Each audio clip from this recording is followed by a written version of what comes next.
Hello, everybody. I'm Micah Miranda, Economic Development Director with the City of Chandler. Today we have Councilmember Jeremy McClymonds, Hello, happy Friday. as well as Terri Kimble, President and CEO of the Chandler Chamber of Commerce. Hi there. How's everybody doing? Great. Great. It's a cool 110 today, but all's well in the world. Right. Can't wait to get out and get my run in today.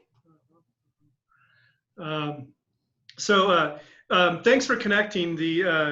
I reached out to Micah and Terri, and there's been a program. There's been additional guidance and coverage that's been shared about the federal and state business assistance program, and it's been out for a while.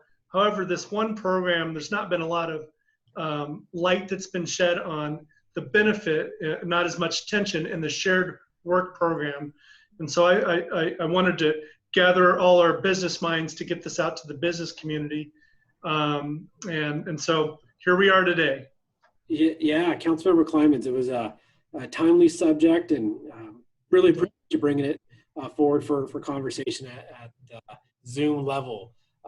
The Arizona Department of Economic Security has revised their shared work program to support employers facing labor cuts as a result of COVID-19 and to provide maximum flexibility for an expedited recovery. So the shared work program is an alternative for employers faced with a reduction in force that allows an employer to divide available work hours among a specified group of affected employees in lieu of actually having to lay them off. So the program allows the employees to receive a portion of the unemployment insurance benefits while also working reduced hours. So it is adding some flexibility to both our employees and employers. And so thanks for pitching it up as an idea to move forward. So I got a few questions. I think I'll throw the first one over to Terri. Terri, can you talk about how DES is structuring the program? Sure.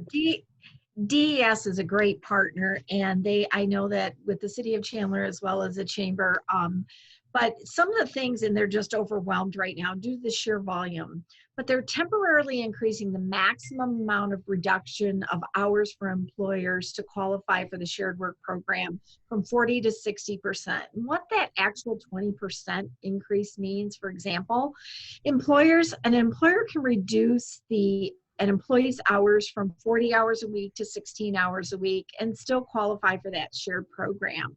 And if an employer continues to provide the employees with, as long as they continue to provide them with health and retirement benefits or those types of services that they offer. Employees are eligible to receive the unemployment insurance benefits will also qualify for the federal pandemic unemployment compensation fund through the CARES Act, which provides about an additional $600 per week from the end of March 29th through July 25th. So it really is a great program for both sides. Yeah, it's providing a lot of flexibility. So throw a question over to Councilmember McClymonds. How can participation in the shared work program support employers impacted by COVID-19? So there's a number of ways that employers can benefit, but at a high level, number one, retention of the experienced labor force. That's a big one. That's one of the primary reasons. But to eliminate the administrative and training cost of hiring new employees when the economy recovers. Eliminate disruption in production, and then a steady and stable morale among employees, which is a massive benefit in and of itself. Heading into this, we were really faced with a labor crunch, and competition for labor was fierce. I think it's still going to be that way as we evolve out of this situation. So it's good that employers will really be able to have a program that'll enable them to keep their experienced labor force in place. So huge benefit. Now I'm going to flip the opposite question over to Terri. What are some of the disadvantages of the program? So some of the things, and there are a few disadvantages. Obviously, your employees still can go out and take a look for full-time employment, and you may lose some really good full-time employees that could go elsewhere. your overhead costs are not reduced proportionally to the reduction of hours. You know, you still have those ongoing expenses.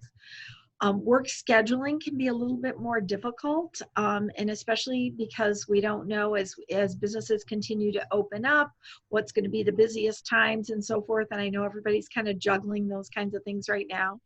And then for your senior employees, so they suffer reduction in hours and income. And then I also, there is a final point, we don't know where this is going to end up, is also on the health insurance. Those that have health insurance through work providers, down the road, when you go up for your health insurance premium renewal, you may have some factors in there that you have to consider. You know, how many are full-time, how many are part-time, and you may have a threshold also that you have to meet. So there are a few disadvantages, but we're hearing employees and workers and employers that are participating in this program are finding more successes to it. That's great to hear. Thanks for that feedback. And I guess a final question for Councilmember McClymonds. How can an employer apply for the shared work program? So the shared work plan application is available online at DES. And you can also find a link on the City of Chandler COVID-19 Business Assistance website, which is chandleraz.gov. Is it /COVID-19? I believe it is. That's it.